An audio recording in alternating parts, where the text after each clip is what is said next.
Welcome to our tour of the Cotswolds, a region with beautiful scenery, fascinating architecture and a wealth of attractions for visitors at any time of the year. We will show you around the bustling market towns and quaint villages with their handsome limestone buildings, so many of which remain unchanged today and which testify to the wealth the area saw from the wool trade. You will see the rolling hills and picturesque valleys that typify this area of outstanding natural beauty, a delight for artists, photographers and walkers alike. We start the tour at the town of Corinium, or Cirencester as we know it today. Cirencester was founded in about 75 AD and was once the heart of the Cotswolds, as several Roman roads converge here.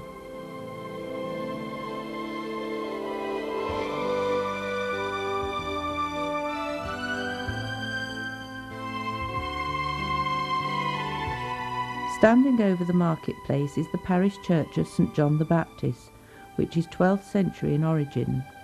With its fine tower and three-storey porch, it is considered to be one of the most impressive in England.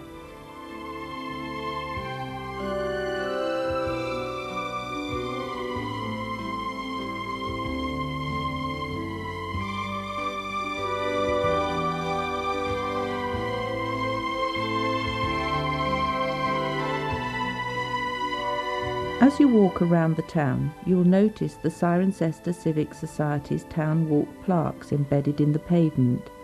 Guidebooks can be obtained from bookshops to accompany the walks, highlighting the buildings as you follow the trail.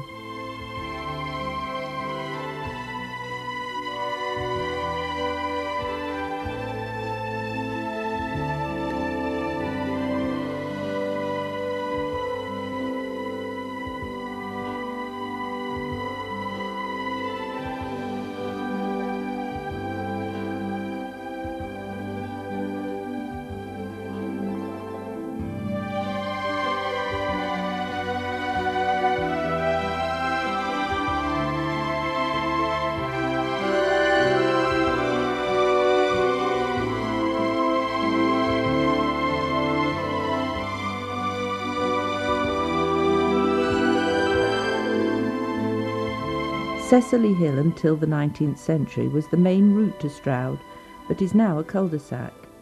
Here you will see a wide variety of styles and sizes of buildings, but they are all harmonised by the colour and texture of limestone.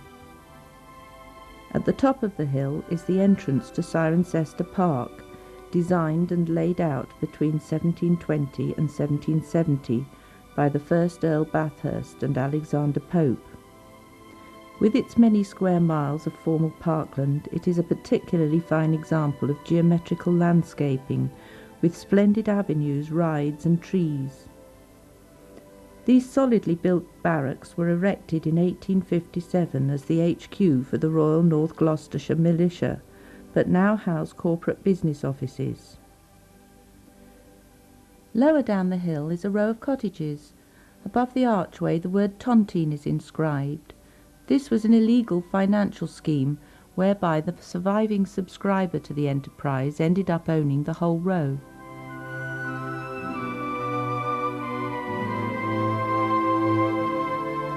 Cirencester has a friendly atmosphere and an air of well-being with few jarring visual notes.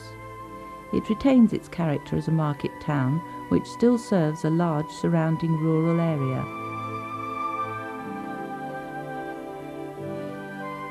Every Cotswold guidebook suggests a visit to Tetbury. There you will find one of the greatest concentrations of protected buildings in England. Consequently, it was designated an outstanding conservation area in 1971. The first written record of Tetbury dates back to 681, but during the Middle Ages it became particularly prosperous for its wool and yarn markets. The pillared market house was built in 1655 and is one of the Cotswolds' finest examples. It is still in regular use today, Wednesday in particular being market day, when you will find antique stalls as well as a general market.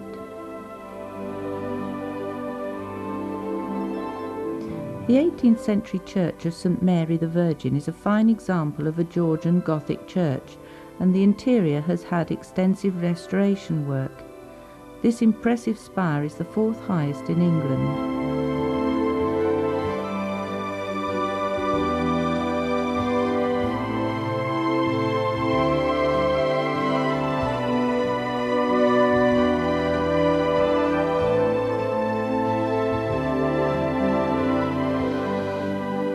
According to locals, this bridge found alongside the Bath Road dates back to the Roman era.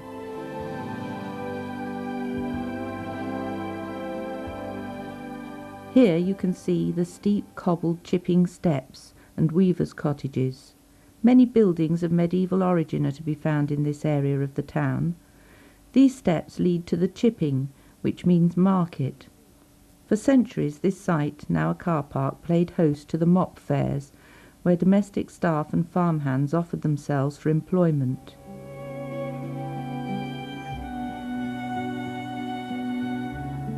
Stroud is a busy and interesting market town, and its position makes it a good touring centre from which to see the Cotswolds.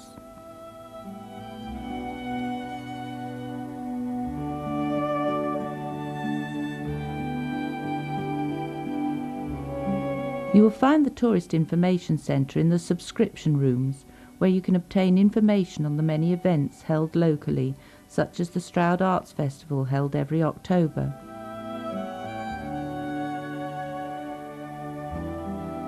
In 1783, engineer Robert Whitworth started the Stroud to Lechlade Canal, which ran for 28¼ miles.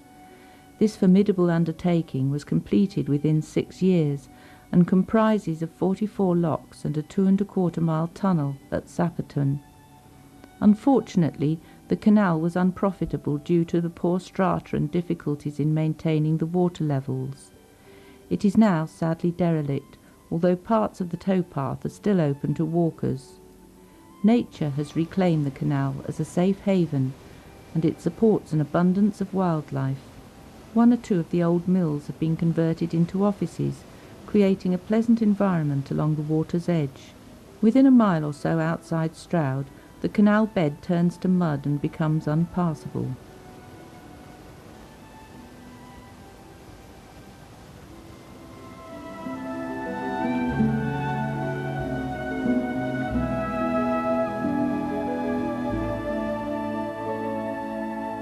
Sapperton village looks down onto what is known as the Golden Valley, so named by Queen Victoria, who saw it on a sunny autumn day. You will see many attractive cottage gardens with stone walls in Sapperton. At the end of the village is St Kenelm's Church. This discreet-looking church, with its plain glass windows, has a long history that goes back to the Domesday Book. Inside it is adorned with splendid statues and monuments, and is well worth a visit.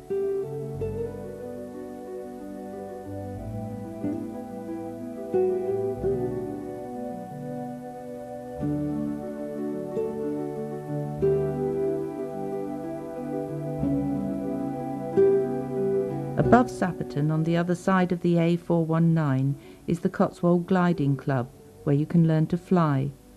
A single flight is very affordable. You will be launched to around 1,000 feet and will be able to familiarise yourself with the controls or just relax and enjoy some unforgettable views of the surrounding countryside.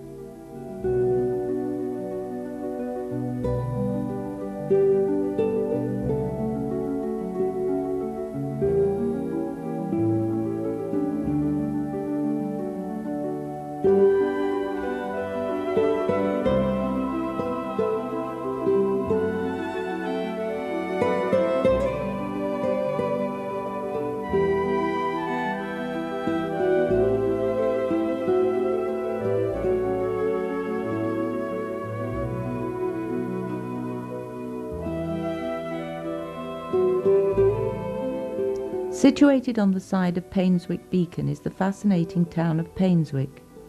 Unlike other towns in the Cotswolds, Painswick's prosperity was due to the clothing industry rather than wool. Visiting clothiers and merchants in the 17th and 18th centuries influenced the improvement or even rebuilding of their provincial houses in the style of the new classical Renaissance.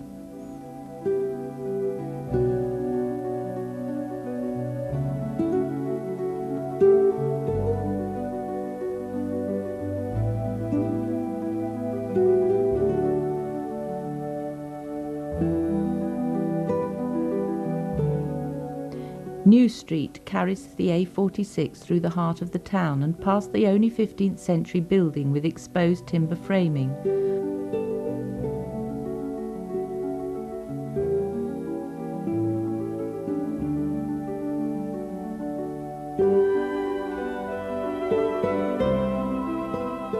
On the opposite side of the road is St Mary's Church. Its churchyard is renowned for its collection of tombs and monuments and the abundance of yew trees which line its walkways and walls, the oldest having been planted in 1792.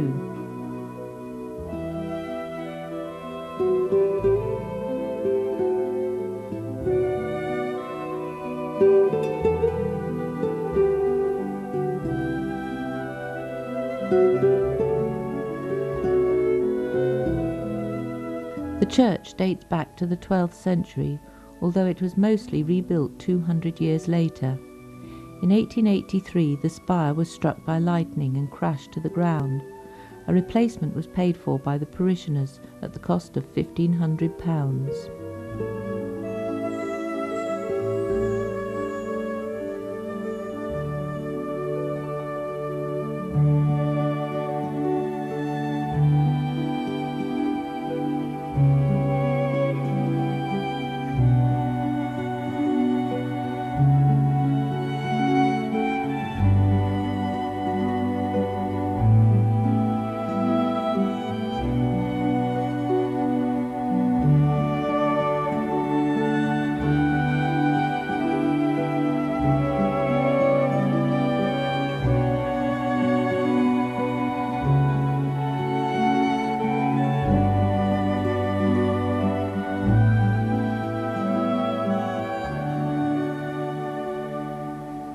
At the bottom of the hill you will find Savory's Mill, which was the last working mill in Painswick.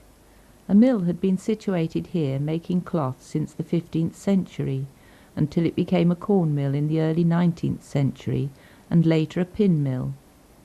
In 1983 it was sold and converted into houses. In the grounds of Painswick House, half a mile from the centre of Painswick, you will find the beautiful Rococo Gardens. Benjamin Hyatt transformed a hidden coombe behind his Georgian country house into this flamboyant pleasure garden in the 1740s, but over the years the garden was lost. Restoration began in 1984, and it is now the sole complete survivor of the Rococo period of English garden design. There are some beautiful and quite amazing garden features, with carefully planned vistas and delightful planting of flowers, shrubs and trees, which, as far as possible, would have been available in the mid-18th century.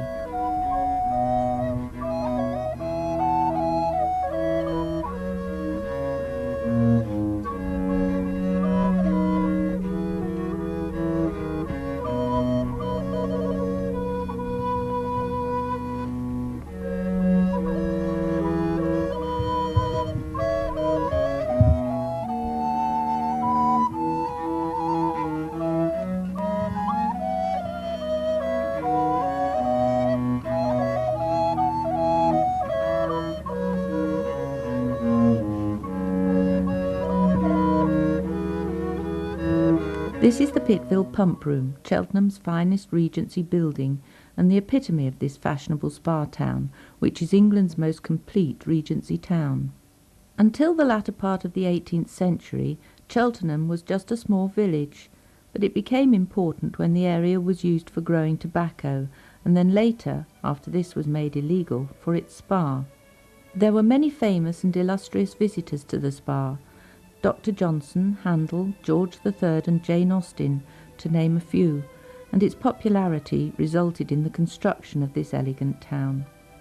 Today you can still take the waters here and visit the museum, which features 18th to 20th century costume and jewellery.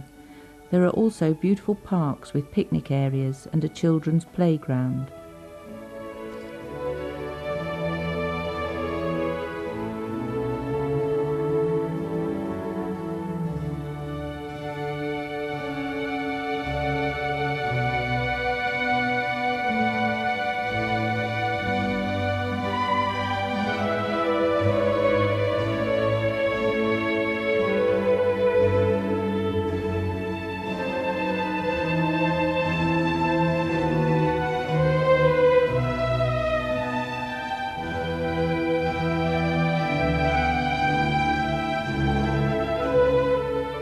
Neptune's Fountain can be found on the promenade, one of the finest tree-lined boulevards in England.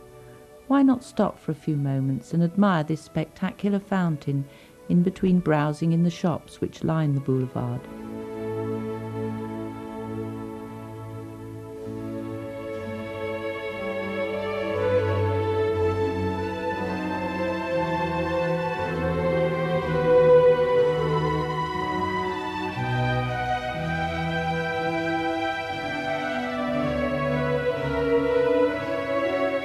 The promenade leads you to the new town centre with its good selection of shops and shopping centres.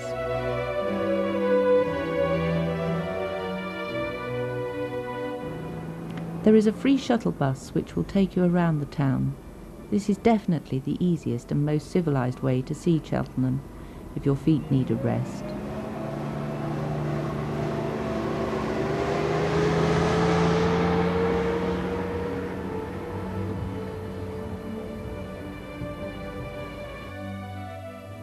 At the other end of the promenade, behind the town hall in Imperial Square, you will find the delightful Imperial Gardens. This is obviously a popular and relaxing place to be on a warm summer's day.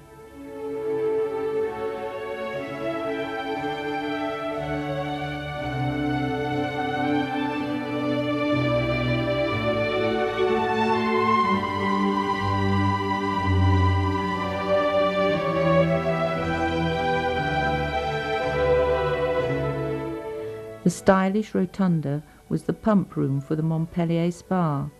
This area has a continental flavour, and you will find many interesting cafes, bars, boutiques, antiques and crafts shops here. Gloucester, or Glevum, was an important city to the Romans, being built at a crossing point of the River Severn. There have been many excavations of the Roman city site, and you can see many of their finds in the City Museum in Brunswick Road. In Eastgate Street you can also view the remains below street level through a glass-topped plinth. Gloucester remained important when the Romans were replaced by the Saxons and later the Normans.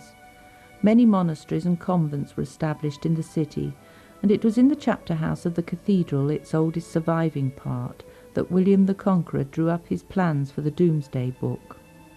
The cathedral is one of the most architecturally important buildings in Britain, an early example of the Perpendicular style. The cathedral tower is a magnificent structure constructed in the 1450s to replace an earlier tower and rises to 225 feet. Inside you will find the magnificent fan vaulting of the cloisters and the largest window in any British cathedral, along with many other examples of ancient craftsmanship. As with many English cathedrals, Gloucester's is set in an attractive close, the main part of which is called College Green.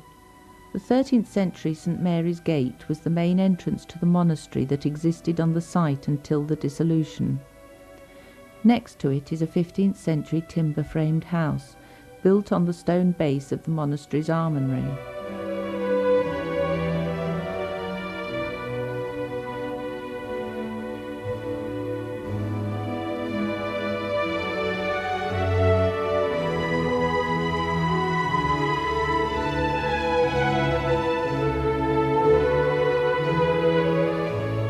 Facing the cathedral is the memorial to Bishop Hooper, who was burnt at the stake here in 1555 for being a Lutheran.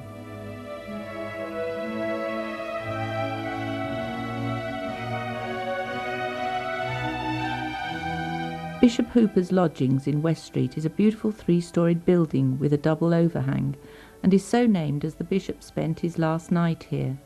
It now houses a folk museum.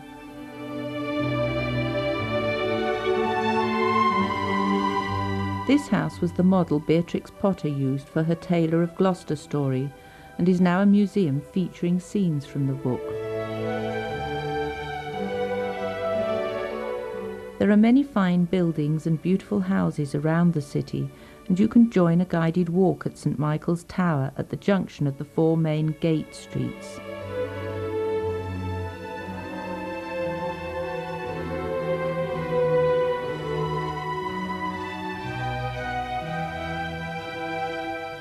Blackfriars was a monastery founded in the early 13th century, and the church still has its original roof.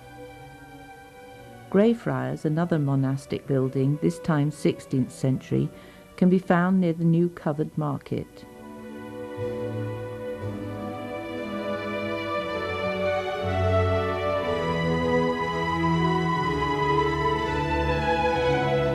Gloucester docks are the most inland port in Britain and are steeped in history. They have been converted into an attractive shopping and entertainment area with lots to see and do.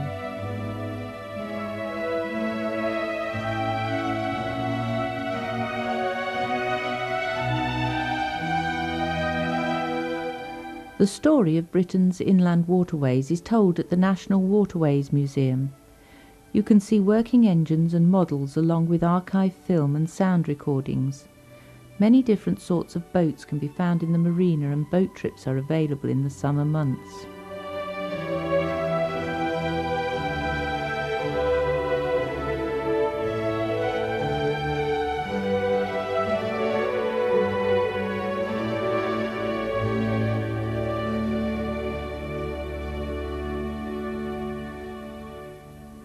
Winchcombe is a small town on the busy A46, a few miles northeast of Cheltenham.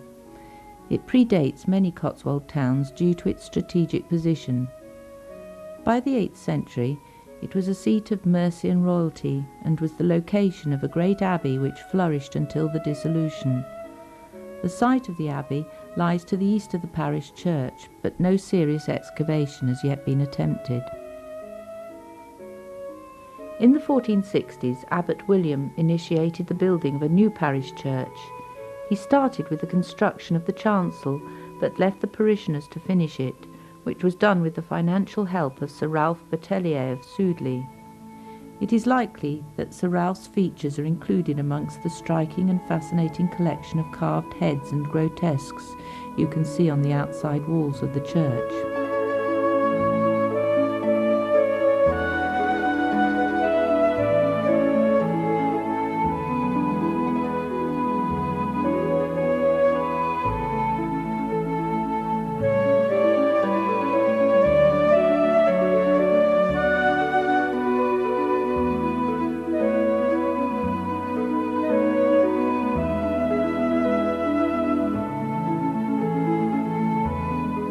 Behind an ordinary house front, just next to the church, you will find the Winchcombe Railway Museum, a hands-on museum of railway life, with its large display of cast iron and line-side notices, signalling equipment and railway life memorabilia, which are here to be used as well as admired by visitors.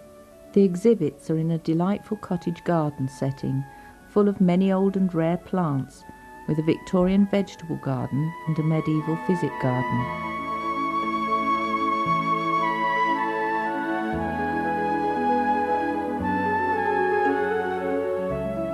Children as well as adults will love this museum. A visit is highly recommended when you're in Winchcombe, so check the opening times as they vary.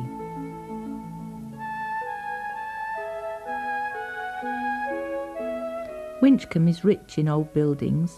A few late Tudor examples still survive, and there are some late 16th century half-timbered as well as old stone properties.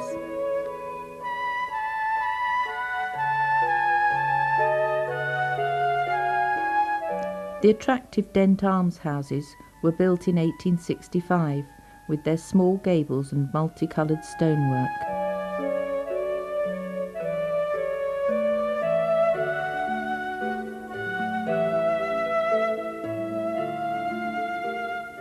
Vineyard Street, with its attractive cottages, leads you out of town into beautiful countryside with a view down to the magnificent Sudeley Castle.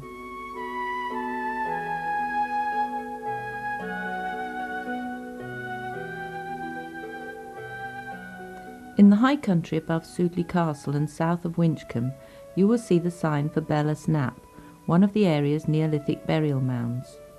To get to the mound, you ascend a picturesque leafy trail and are rewarded for your efforts by spectacular panoramic views over Winchcombe and Sudeley Castle.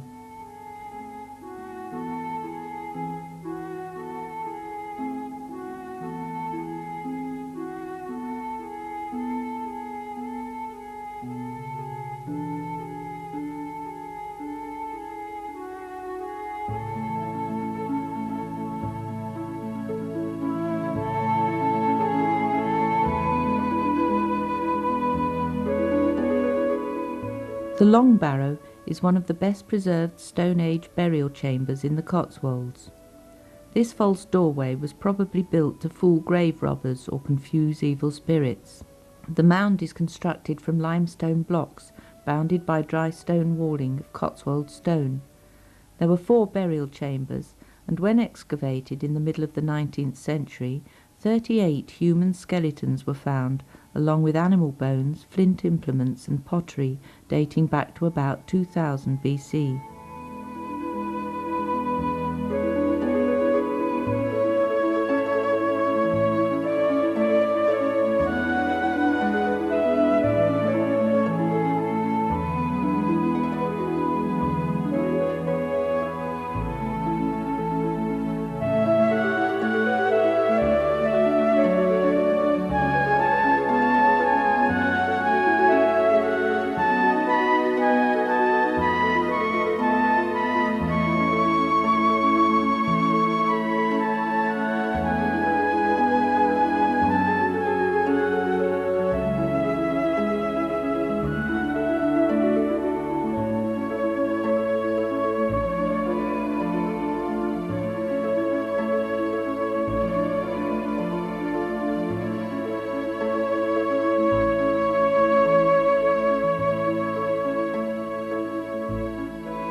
A visit to the medieval town of Tewkesbury should not be missed, although the town is not typical of the Cotswolds, as the older buildings are almost entirely half-timbered rather than stone.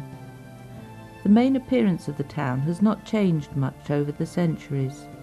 The streets are full of hustle and bustle and are lined with noble houses, humble cottages, chapels and pubs. The Royal Hop Pole Hotel has been immortalised by Dickens, who, according to an inscription, stopped off there for refreshments. The Ye Old Hat Shop, built in 1666, has an early 19th century sign outside of a beadle's hat. By the cross you will find Cross House, which is believed to have been used as the courthouse for the Lords of Tewkesbury. Further down the High Street is the House of the Golden Key, an old coaching office. It has 4 towering stories with 2 nodding gables and is considered one of the finest examples of this style of building in the country.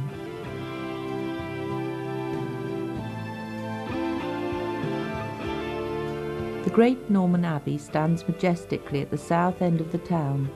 It was built by Robert Fitzhamon between 1087 and 1123, with stone imported from Caen in France. The townspeople saved this great Benedictine monastery after it was suppressed in 1541 by purchasing it from the king for the sum of £453. The abbey has a massive 132-foot-high Norman tower which dominates the skyline. The western end has a 65-foot-high recessed arch window flanked by 7 columns. It is one of the largest parish churches in the country.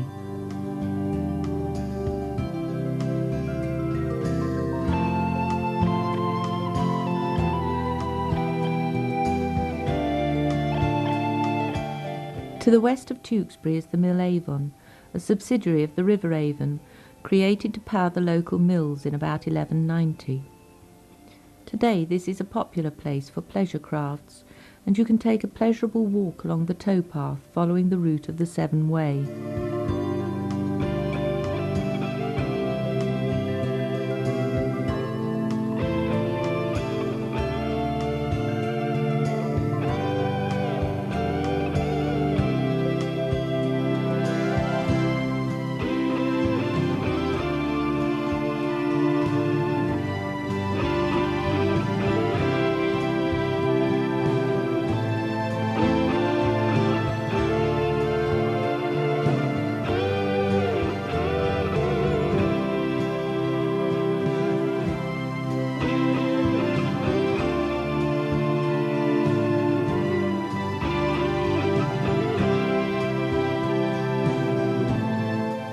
The Gloucestershire-Warwickshire Steam Railway plc run a steam train and diesel locomotive service through the summer months.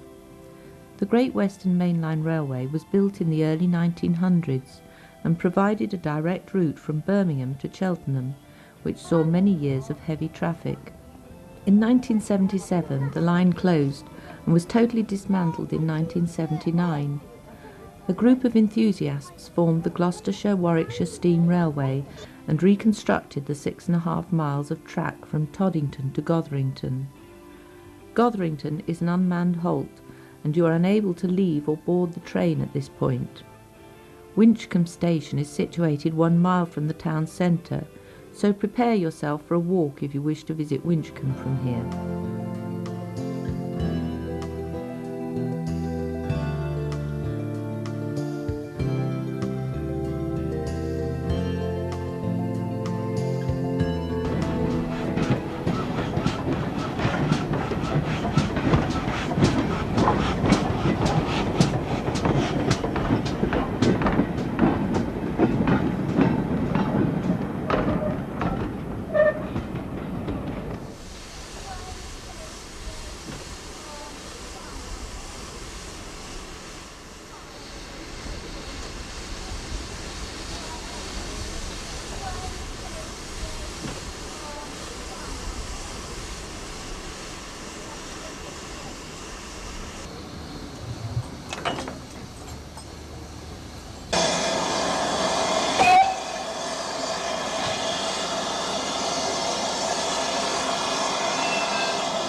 Toddington Station houses the Great Western Railway shop with a range of books, gifts and souvenirs. In 1998, GWR became a PLC and shares are available. Their goals for the future include building new locomotive sheds and extending the line to Cheltenham and Broadway. We now take a detour out of the Cotswolds to Evesham. Evesham has a great many attractions, including the River Avon, which meanders around the town. It is a pleasant place to spend some time feeding the swans. You can take fishing or boating holidays on the river, or simply hire a boat for the day. The magnificent bell tower is the only major building remaining of the once great abbey after the dissolution in the 16th century.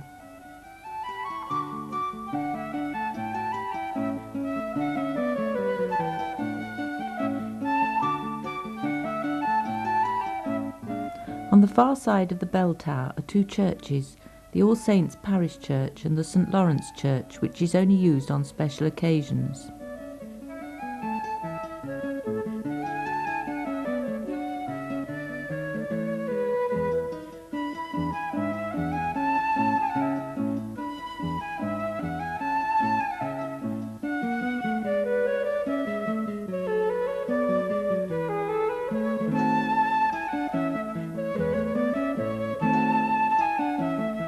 Evesham has two main traditional shopping areas, as well as the recently opened Abbey Gates Indoor Shopping Centre. It is an ideal touring centre, as Stratford-upon-Avon, Cheltenham and Broadway are all within a short distance. The Armoury Heritage Centre is a Grade 1 listed building that dates back to at least the year 1400. The building was once the lodging of the Abbey's almoner, the monk responsible for looking after the poor and the sick of the town. The Armoury now holds the town's busy tourist information centre and also houses a unique collection of artefacts connected to the history of the town and the Vale. These include items relating to the Abbey, the Battle of Evesham, the market gardening industry in the area, and local traditional crafts.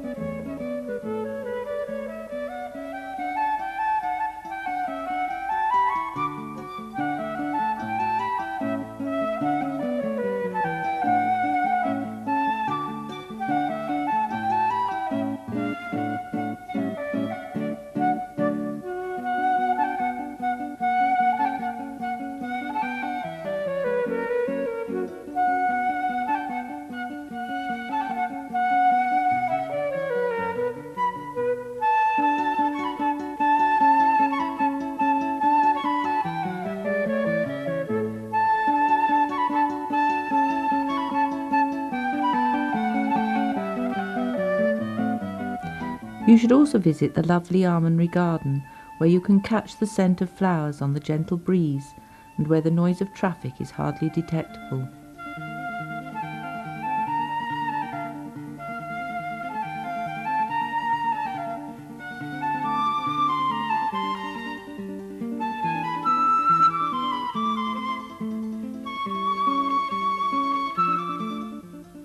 As you might imagine when you visit Broadway, its name derives from the width of the main street.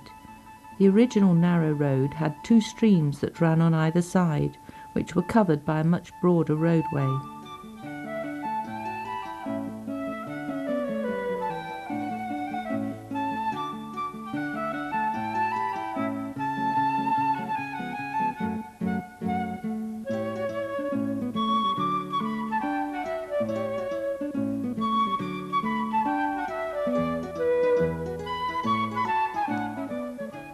You will find many shops aimed at the visitor, particularly antique shops, galleries and craft shops, as well as some fascinating and beautiful buildings, which are predominantly of an attractive honey-gold guiting stone, and there is a delightful mix of Tudor, Stuart and Georgian styles.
This is the Ligon Arms, which commemorates a local eccentric, General Ligon, who had his estate planted with trees in the formation of the troops at the Battle of Waterloo, so that he could reenact the battle. It was a staging post on the coaching route from Worcester to London, and Broadway was a fashionable overnight stop. At its height of popularity, the town boasted more than 20 such inns.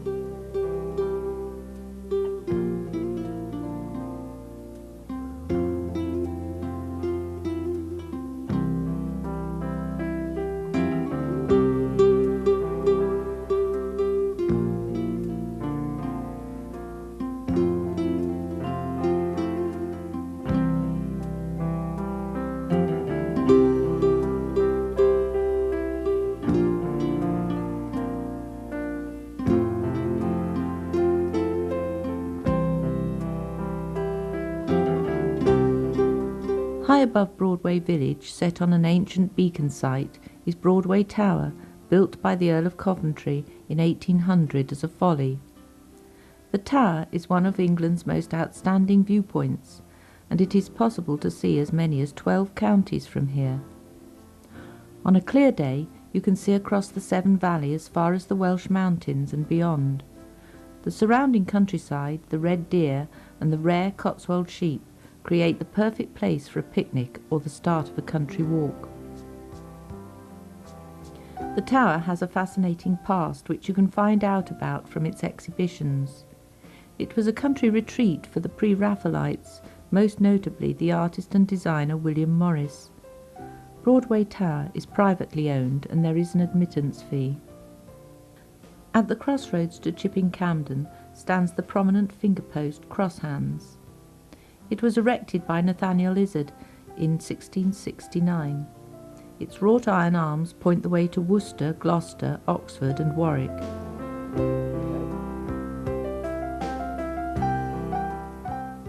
Chipping Campden is surely the jewel in the Cotswolds crown. It obtained its market charter in about 1180 and became one of the great wool towns. You will find stone-built houses that span the last 6 centuries, and everything is balanced, blended and beautifully in harmony. It is hard to believe that by the end of the 19th century many houses were decayed and the streets deserted. In 1902, C.R. Ashby helped rejuvenate the town by establishing it as a centre for arts and crafts. In 1929, the Camden Trust was set up, which bought and restored empty high street properties and established an early awareness in the conservation of buildings. High Street, the main thoroughfare, has evolved over the centuries and consequently has a fascinating mix of buildings and shops interspersed by occasional dark alleyways.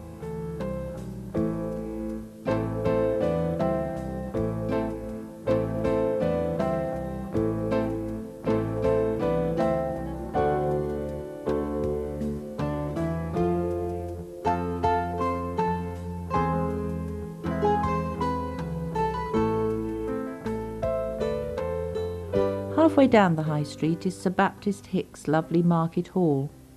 It was built in 1627 for the sale of butter, cheese and poultry. The gabled, open-bayed hall with its stone-cobbled floor makes a marvellous focus for the centre of the town, sharing its island site with a memorial cross and the rebuilt town hall.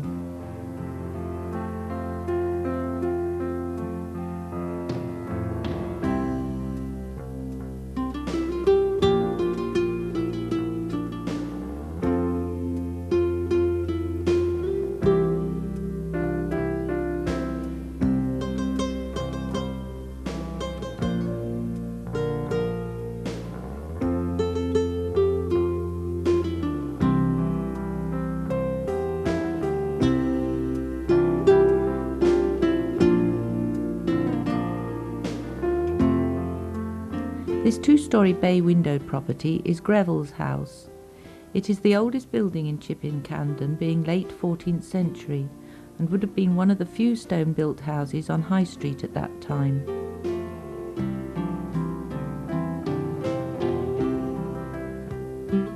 Near the church you will find these almshouses, which were also built by Sir Baptist Hicks, who built the Market Hall, and this Jacobean gateway is all that remains of his own house, which was destroyed in the Civil War.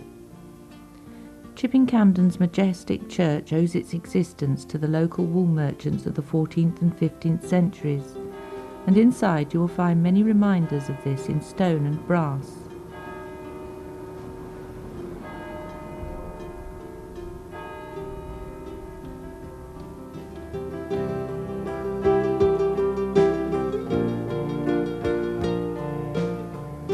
Travelling on the A44 towards Moreton-in-Marsh, you will pass through the attractive village of Moreton-on-the-Hill.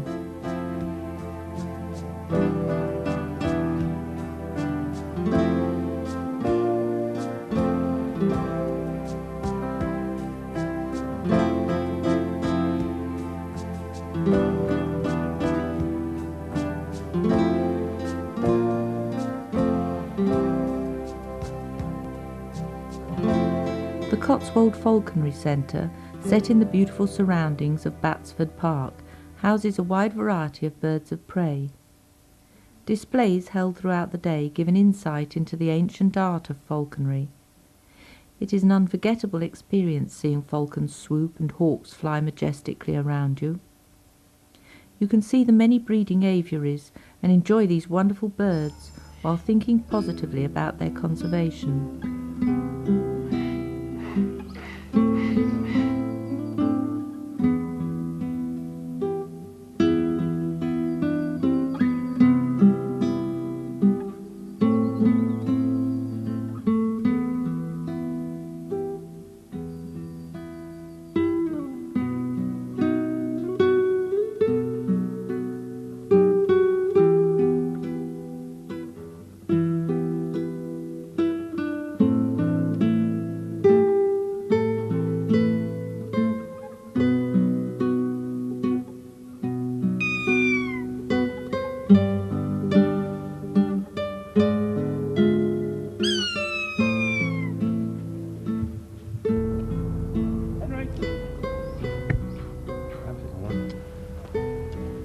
Henry!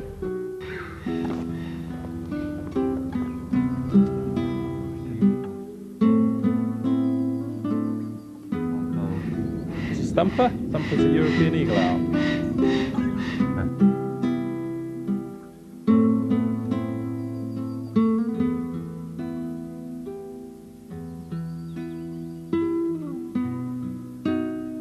As you enter the market town of Morton-in-Marsh, on the right you will see Wellington Aviation Arts.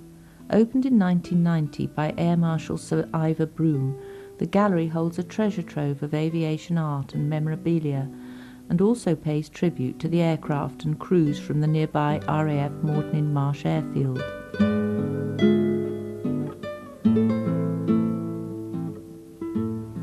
At the rear of the gallery is the pièce de résistance, a 15-foot Wellington tail section which dominates the garden.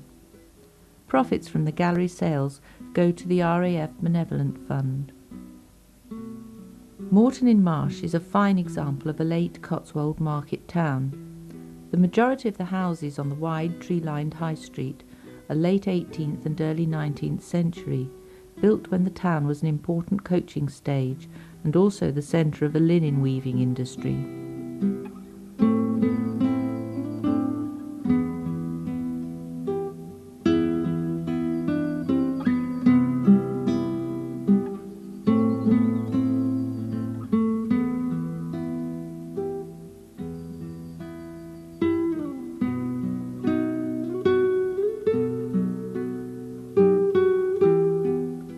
In the middle of the High Street, at the T-junction of Fosse Way and Oxford Street, is the Redesdale Market Hall. This remarkably fine example of Victorian Gothic was built in 1887.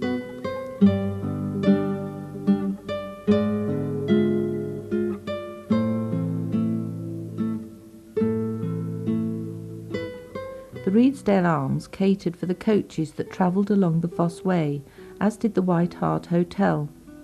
King Charles I spent 2 nights here in 1644 at the height of the Civil War. St David's Church, hidden away at the back of High Street, marks the site of the original Roman village. It was initially a chapel of ease and was largely rebuilt in 1848. It is not a wall church, and few buildings in the town relate to any medieval prosperity.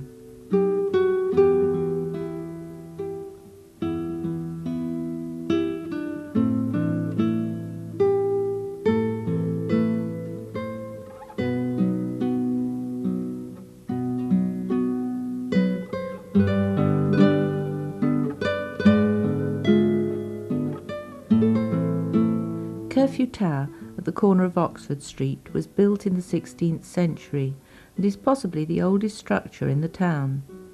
Its small stone tower supports a clock made in 1648, and the curfew bell is apparently dated 1633.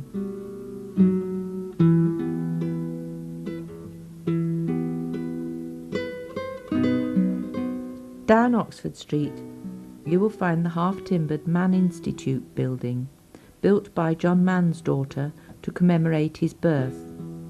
Above the door is an inscription by the poet Ruskin.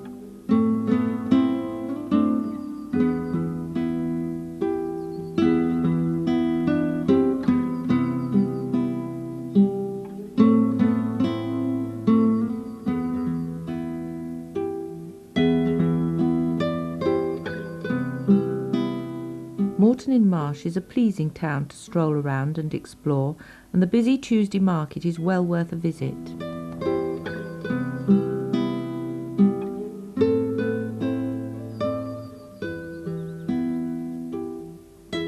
At the crossroads, just after the old Morton-in-Marsh RAF station, you will see the 4 Shires stone, which stands on the borders of Warwickshire, Gloucestershire, Worcestershire and Oxfordshire.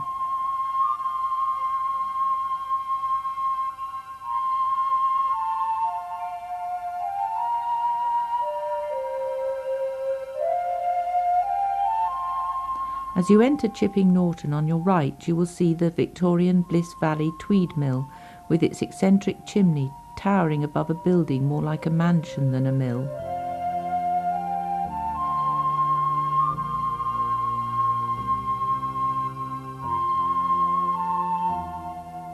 Chipping, which means market, has a sloping triangular marketplace which is the heart of the town. There is a busy market held here every Wednesday.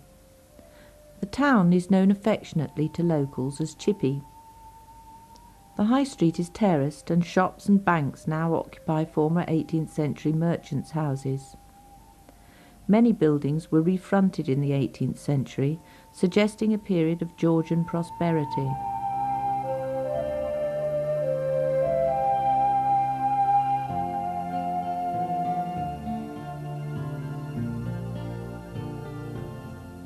At the end of the market square is the classical-style town hall, scarred by the weather over the years.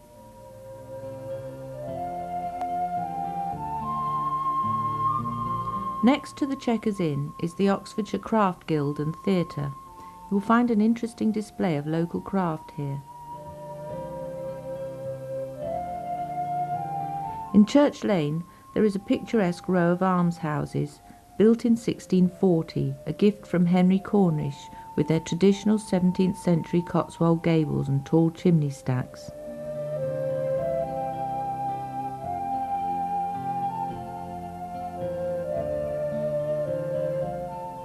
At Great Rollright, just outside Chipping Norton, you should stop to see the Rollright stones, 3 prehistoric monuments about 4,000 years old.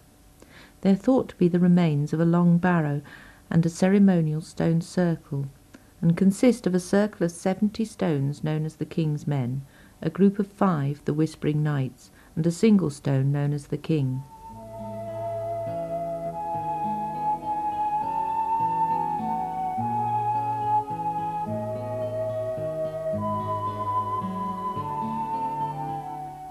Burford was a small Saxon settlement by the side of the river Windrush.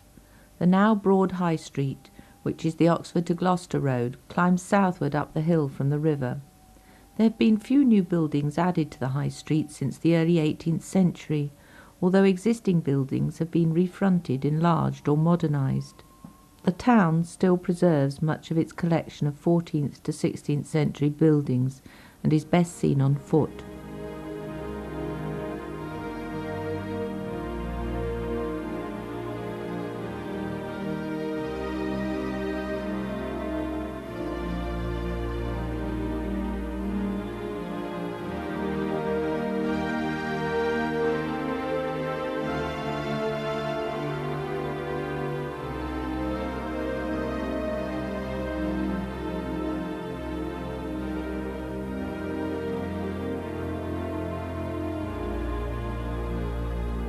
Halfway up High Street, on the corner of Sheep Street, is the 16th century courthouse, the Tolsey, which now holds the Tolsey Museum. Here you can see the town's original charters, dating from the 13th century. Sheep Street, with its grass verge and trees, is a nice place to sit and rest for a while. At the end of the street you will find the medieval Lamb Inn, which was conveniently placed for the travellers and merchants making their way along the original route of the Fosse Way.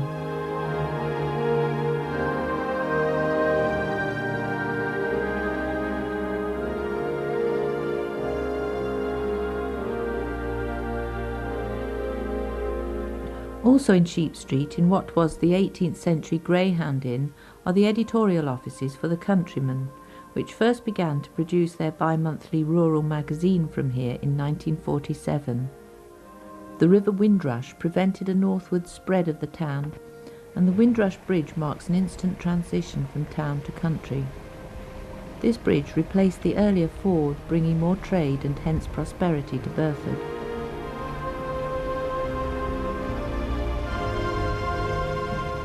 The town's prosperity peaked during the 15th and 16th centuries, and this is reflected in the beautiful rebuilding of the parish church with profits from the wool trade.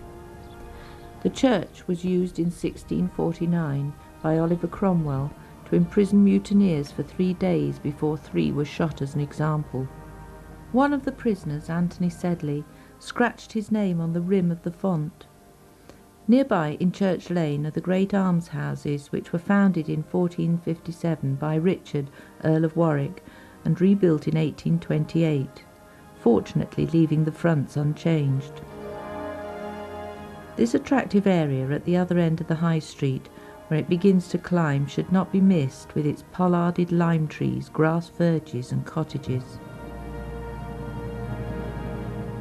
The Cotswold Wildlife Park is set in 120 acres of parkland and gardens. The Gothic-style manor house in the centre of the park is where you will find the reptile house, aquariums, the bats house, gibbons and much more.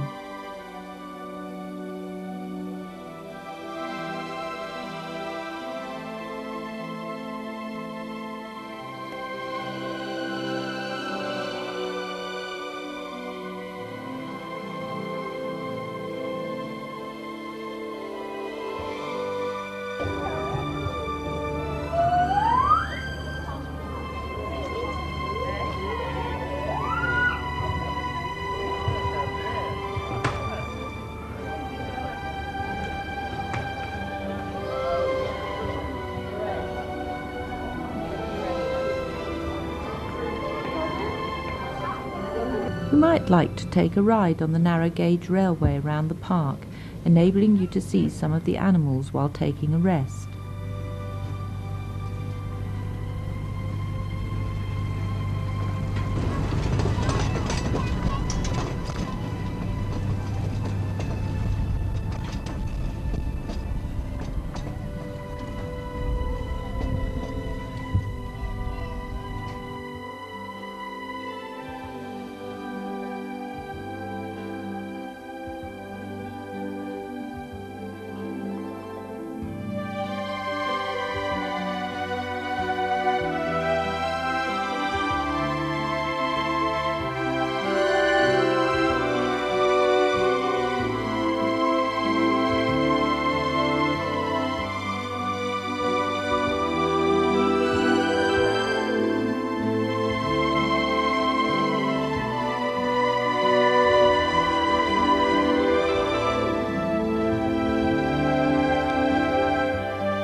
The delightful Humboldt penguins are just one of the birds you will find in the extensive collection in the walled garden section of the park.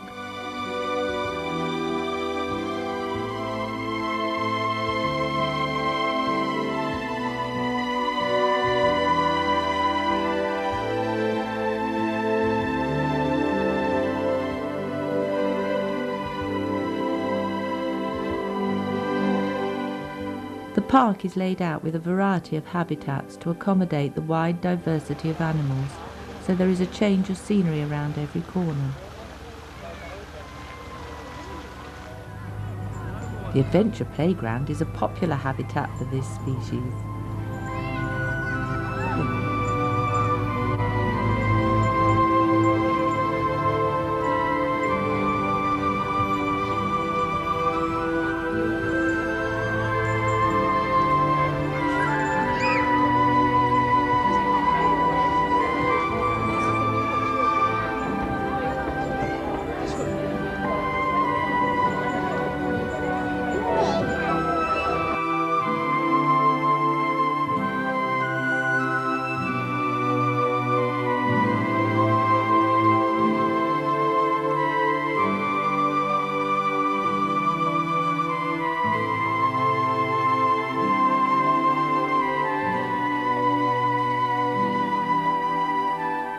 The busy market town of Lechlade rests close to the River Thames on the south-east side of the Cotswolds. Both the High Street and Burford Street have examples of good 17th and 18th century house fronts, many of which have arches big enough to have allowed wagons and coaches to pass through.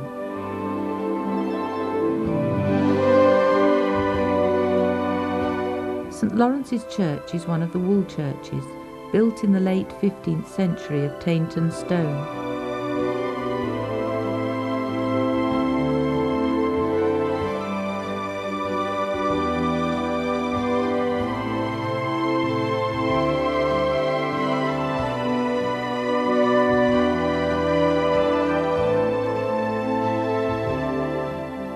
For many centuries, Lechlade was the highest navigable point on the Thames. Halfpenny Bridge still retains its toll house, although you will not have to pay to cross the bridge now. The river is popular today with both pleasure boats and walkers, as the river banks are easily accessible, and on a hot summer's day this area is a pleasant place to laze around, enjoy the scenery and watch the water activities.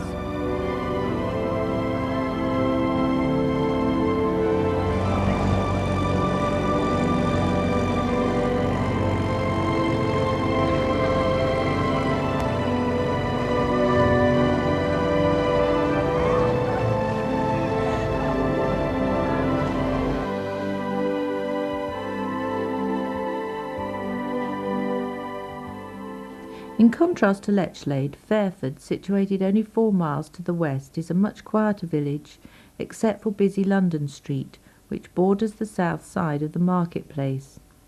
You will find elegant 18th century houses and hotels, and stone buildings with some timber framing.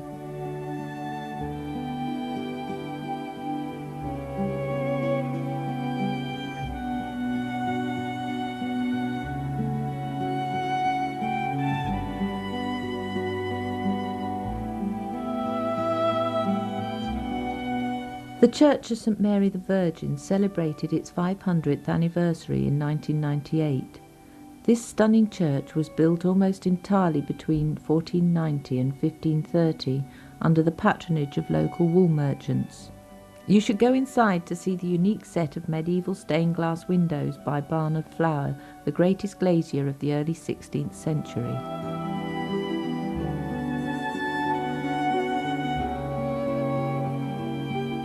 4 miles north of Cirencester you will find the village of North Cerney, most famous for its exquisite church.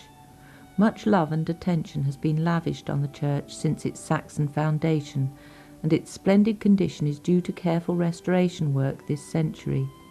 It is well worth a visit, along with the pleasant village itself.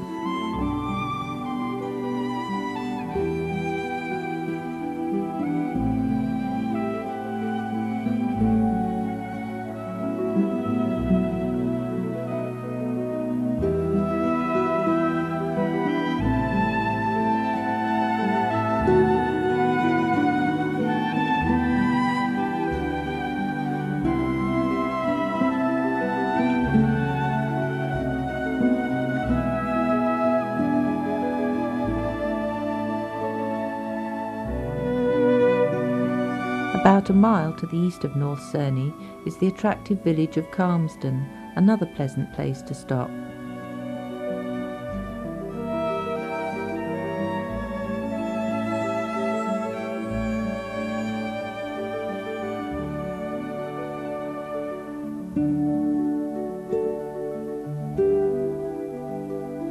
Near Chedworth you will find one of the best exposed Roman villas owned by the National Trust. The exhibition shows the structure of the Roman living quarters and features many beautiful mosaics.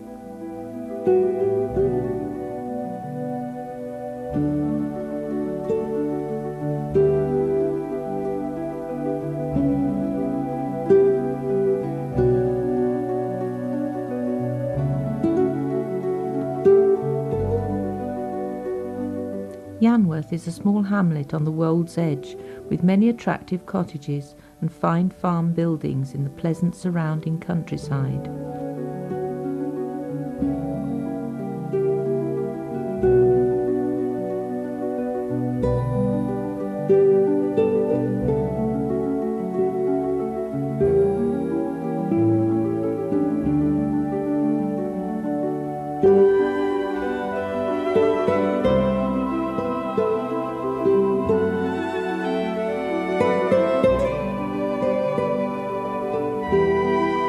There are many beautiful drives to be found in this area, along back roads seldom visited by tourists.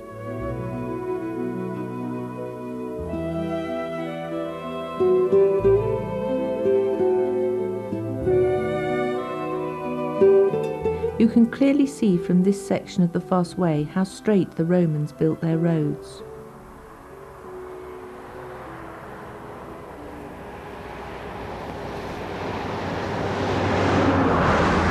Further along you will come to Fosse Bridge, where you can turn down into the delightful Combe Valley.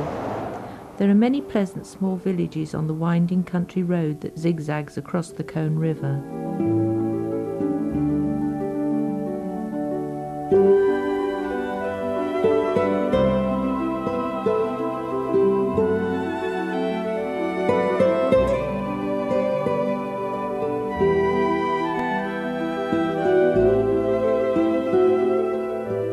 At Colne Rogers there is a small Saxon church to be found down a quiet walled lane.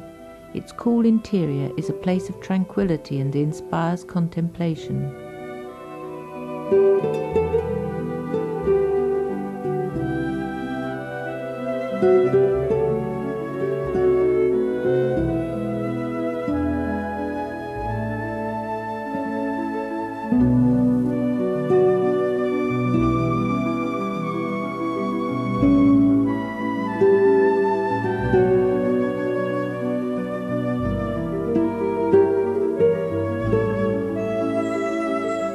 Winson is a quiet village with well-restored cottages in attractive groups.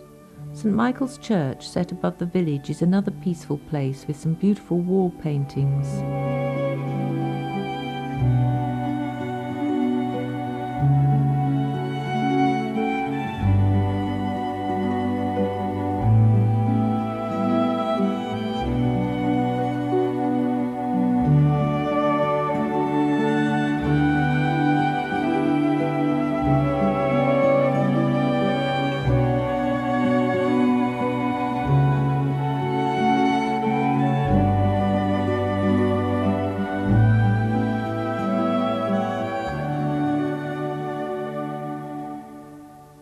Bybury is a very popular place for tourists and is perhaps the most typical of all Cotswold villages. The River Colne widens here and is teeming with trout, which has made the Swan Inn a favourite with fishermen and visitors alike.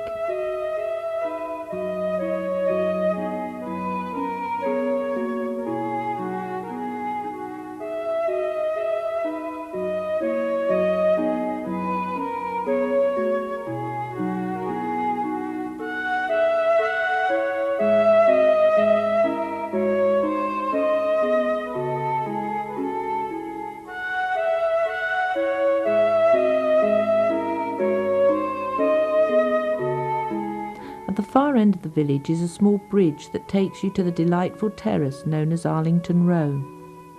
It was built in the 14th century as a sheep house and later converted to provide cottages for the weavers who supplied cloth to Arlington Mill.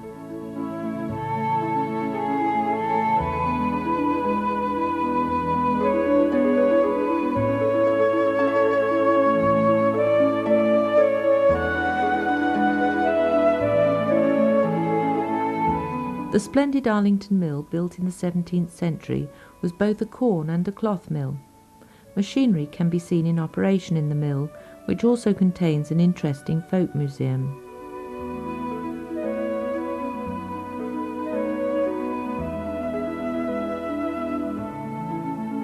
Bybury Trout Farm next to the mill breeds fish for release as well as for eating.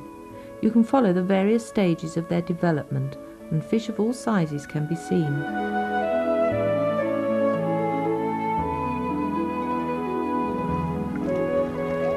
Everyone loves to feed the fish. Just watch the water boil as they fight for the food.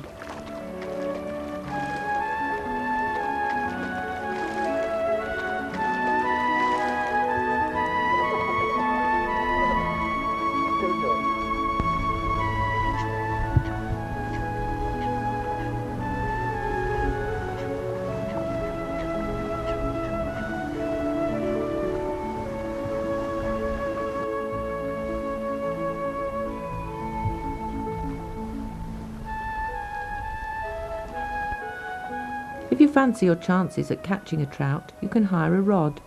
You stand more than a sporting chance here.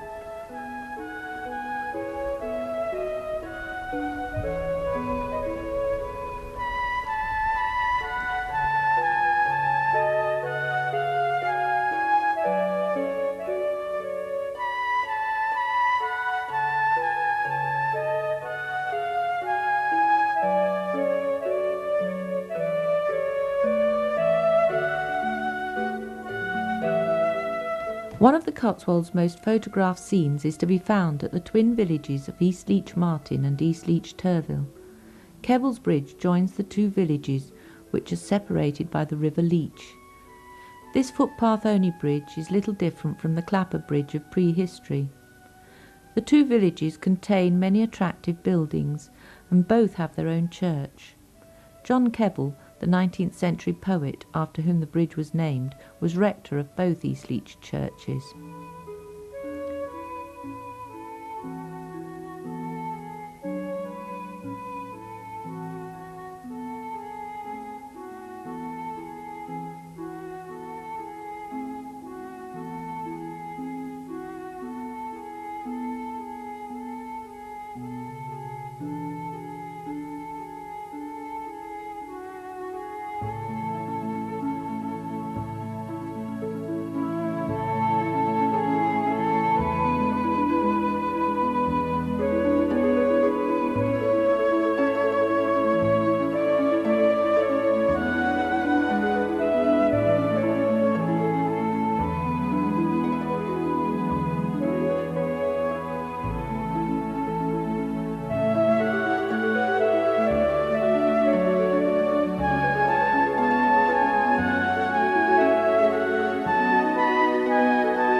North Leach is now a relatively quiet town since the construction of the A40 bypass.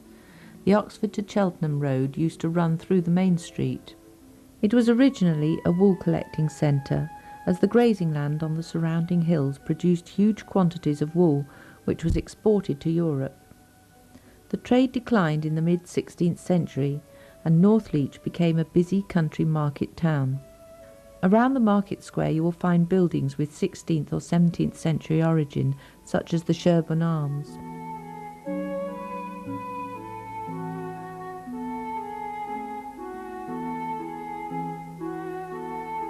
This attractive narrow street near the green is called the Peep and leads you to the church.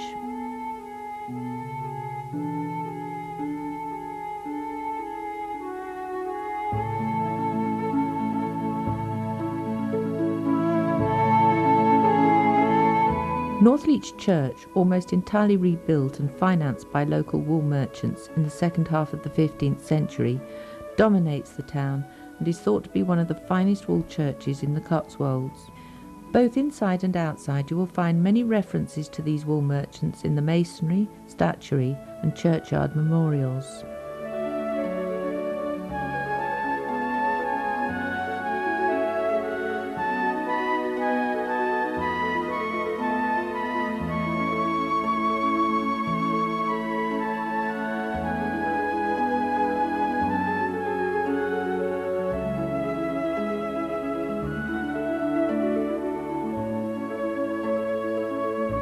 At the western end of North Leach, by the Foss Way crossroads, is the old House of Correction built in 1790, which later became the police station. It is now the home of the Cotswold Countryside Collection, which has displays on the agricultural history, rural and social life of the area. The River Windrush gently flows through the village of Bourton-on-the-Water, often referred to as the Venice of the Cotswolds, on account of the many bridges that span the clear waters. Waterside paths lead you to numerous places of interest, and the village is deservedly a popular place for tourists.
Among the many attractions in Bourton-on-the-Water, you will find the Cotswolds Motor Museum in the High Street. It is housed in this 18th century barley mill and also features the childhood toy collection, a jewellery collection and an old village shop and garage with many other interesting items. Along with the many beautiful cars, there are bicycles, motorcycles and models, including the children's favourite, the TV star Brum.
Why not take a ride from the Motor Museum to one of Bourton's other attractions? The model village is situated in the garden of the oddly named Old New Inn. Opened on Coronation Day 1937, its fame has spread all over the world. It is an almost exact replica of Bourton itself, built of Cotswold stone on a 1:9 scale, and therefore has a model of the village within the model. You really should not miss this incredible piece of workmanship on your visit to the village. It is a delight for the young and old alike.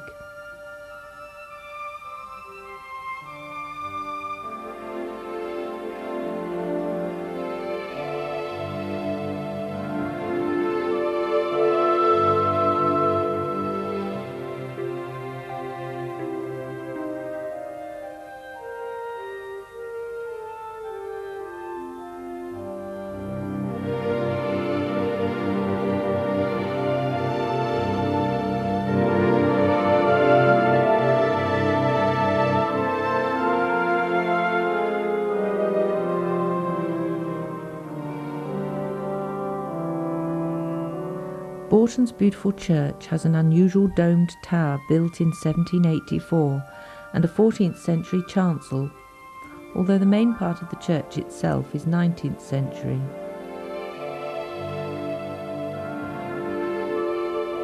Upper and Lower Slaughter are dissimilar twin villages on the River Eye, a tributary of the Windrush, and are among the loveliest in the Cotswolds. In Lower Slaughter, the stream meanders through the centre of the village, crossed by several low bridges, with picture book cottages clustered along its grassy banks.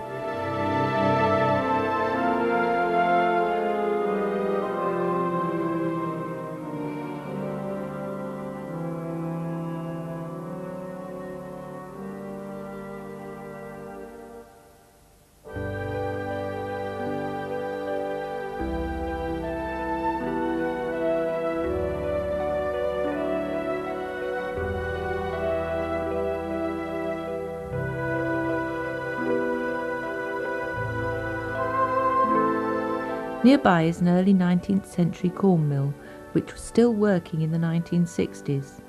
It retains its water wheel and now houses the mill museum and shop.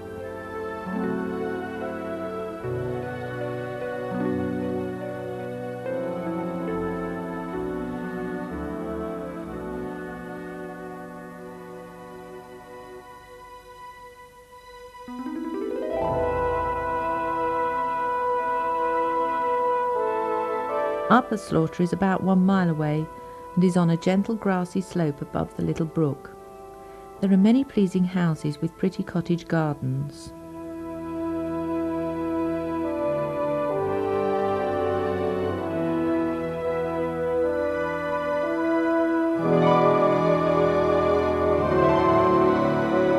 Stow-on-the-Wold is the highest town in the Cotswolds, perched at a height of 750 feet, and is perhaps the most well known. The town was originally called Stow St Edward. During the wool boom, due to its position at the junction of many roads, it became the site of two important annual fairs, and the vast marketplace reflects its past economic prosperity. These two fairs are still held here today, but mainly for horses.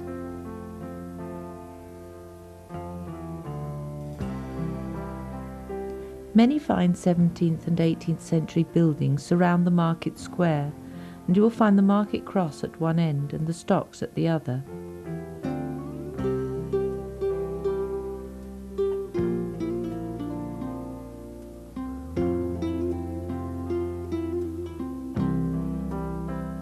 St Edward's Hall dominates the centre of the square and dates from 1878, built in the Gothic Revival style, and now houses the county library. The Talbot Inn used to be the corn exchange, and on the front wall you will see the letterbox through which farmers place their sample packets of grain. Beside the Talbot runs a narrow alley through to Sheep Street. The Talbot Yard is now an attractive precinct.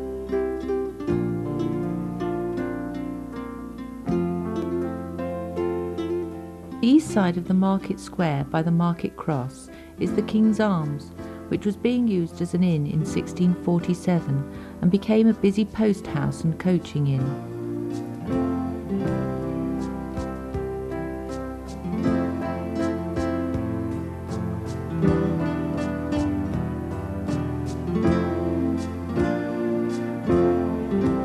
Park House Toy Museum is one of the best private collections, with 3 large rooms of dolls, teddy bears, trains, boats, planes, and much, much more.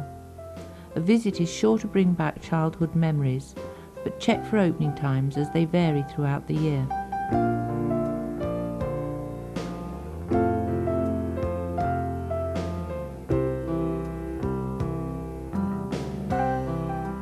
This is the Royalist Hotel, the oldest inn in England.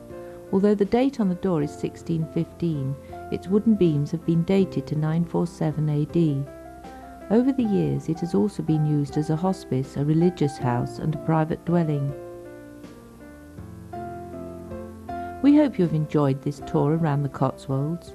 We have not had time to visit all the fascinating villages and towns, nor show you all the wonderful scenery, but we hope our selection has enticed you to explore this most delightful part of England for yourself.